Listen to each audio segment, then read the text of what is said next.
Thanks for stopping by Killer Off-Road Hobbies. This is part 2 of the Atomik V2MR 10 scale race buggy build.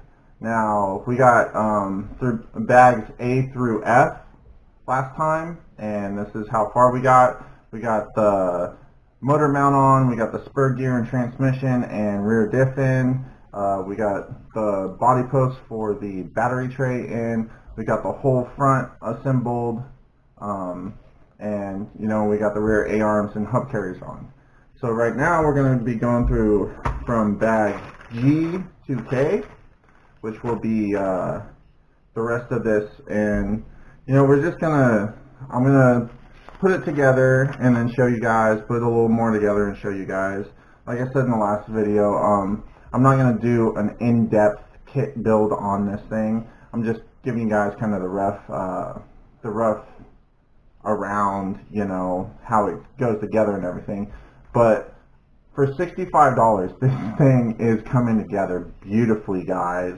And I am really excited to get this thing done and get out and start trying to learn how to race with it.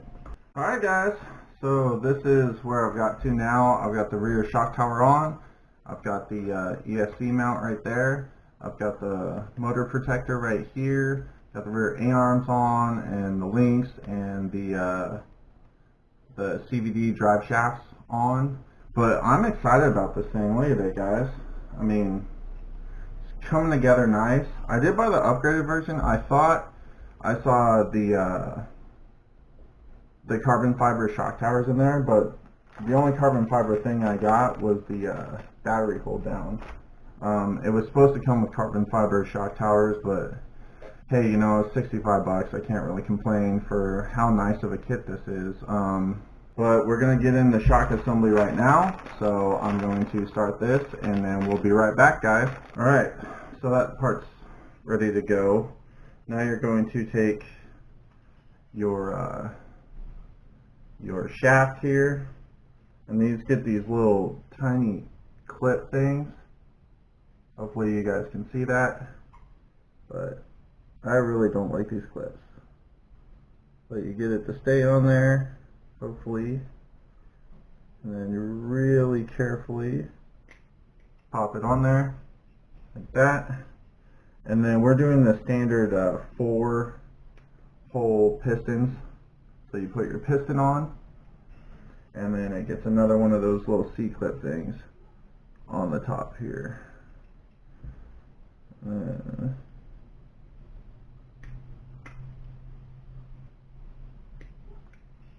I like that, guys. And now that's ready to go. And this is the small one. So take the small shaft, slide it in there, right like that, and there it is. Now we're just gonna put our little rod in on here. So that's ready. We'll go ahead and put our little spring on here. Put the bottom on it, slide it down, and there it is, guys. Right like that. Awesome stuff. Alright, so I'm gonna wrap these up and then be right back. Alright guys, so I've got the shocks mounted on. Everything's working like it should. I put 30 weight in the front, 45 weight in the rear because of the extra weight of the motor and everything. But it should be okay. That's a good starting point, I think. It might be a little thick, but I'll I can adjust those spring rates and everything. Well, right now it's calling to install the servo. So this is a servo I got from banggood.com. I will put it in the description below, a link to it. It's supposed to be a decent servo. It's got good numbers. I don't think they covered it with the sticker, but it's supposed to have a lot of torque, be quick also. It is not waterproof, but I don't plan on taking this thing in the water anyways. But yeah, basically we're just going to, screw this to here and then mount it inside the chassis here. Get the servo in. It was a really tight squeeze, and as you can see, it's just got a little tiny arm that goes from the servo horn to the actual steering.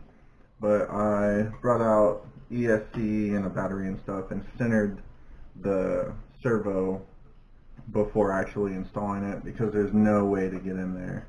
But so that's where we're sitting right now. Kind of skipped ahead a little bit here, but next is just installing the motor, putting the spur gear cover on, and you know, just kind of wrapping this stuff up. So I'm going to go ahead and install the motor. I got the motor here somewhere. Here it is right here. So I'll install the motor. I'll put the ESC on right here. Like I said, the blue and red sucks, but whatever.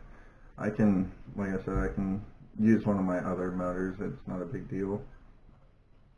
But the servo's the right color. Ha ha ha. So I'm going to do that. And it comes with a pinion gear also. So we'll put the pinion gear on here. Oh no. I'm not sure the pinion's going to fit. So we'll see. Right on, guys. Alright, guys. So this isn't the big reveal yet, but it's put together, and I ended up taking the Ghoul RC system out of the Across. So it's got a 60 amp ESC, and it's got the 4-pole 3300 Ghoul RC brushless motor in it, and now it all matches.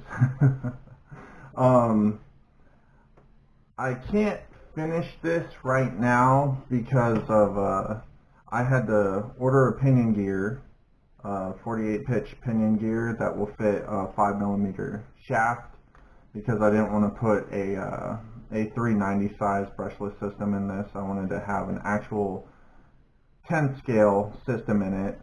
But I got the receivers in here hooked up, the ESC is hooked up, the servo's hooked up, the motor's hooked up. Basically, I just need tires, and I need to cut out the body, paint it, and get it all ready. Now, one thing that I discovered at the very end of this right now is the rear is going to be sitting, you know, like with a ton of outside camber. I didn't do it as bad on this side, but it's because of how the rear diff set up. There's a screw that goes through the rear diff, right, into each cup, and on one side there's like this weird wing nut type thing, and you have to thread it in there, and that makes this side, because it's on this side, you know, have to there's no slip in this, well, there is, but there's no real slip in this dog bone, and then this dog bone has a little bit of slip. Now, that apart, this kit went together really nice. I would say it took me about 8 hours total to get it to where it is right now. I do need to still get the tires, glue them on. You know, I got to clean up my wiring, and I've got this stuff left to go, just the body pins and the spur gear cover, but I gotta wait to do that until I get the pinion gear for the motor. But I got a 22 pinion gear coming, and all I gotta do is paint the body, cut it out, cut the wing out, and mount it. I've got the little mounting washers for the wing, and then this thing I'll reveal it.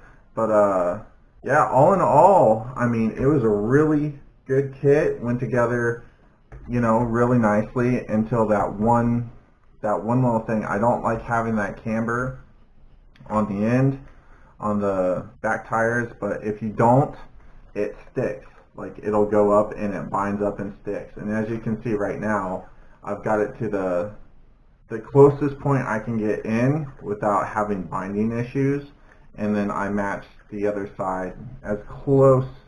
I mean, it's not perfectly, this one still has a little bit more camber, but I can change the camber on that. I just don't want to be driving on the very outside of the tires. But other than that, for a $65 kit, this thing went together awesome. If you want to include this brushless system in the build. I think I got the system for $35 or $40. So that would put this whole build at like $160, which is not bad at all. I mean, and then the tires. So yeah, it's about a $200 build, but all this stuff I had, you know, and I got the kit for 65 bucks. I can't wait to get this thing out and race it. I will have a reveal video coming up as soon as I get this thing completely put together. But please go ahead and hit that thumbs up button if you liked it. Hit the thumbs down if you didn't. Like, subscribe, and stay tuned to Killer Off-Road Hobbies. We're going to be building more kits. We're going to be getting more RCs and just having fun. And like I said, I'm going to start doing those races. I'm going to be recording the races. And this will be my first like actual race setup buggy to start learning how to do that. And go ahead and click that bell if you want to be notified to my newest videos. Take it easy, guys. Hope you like this.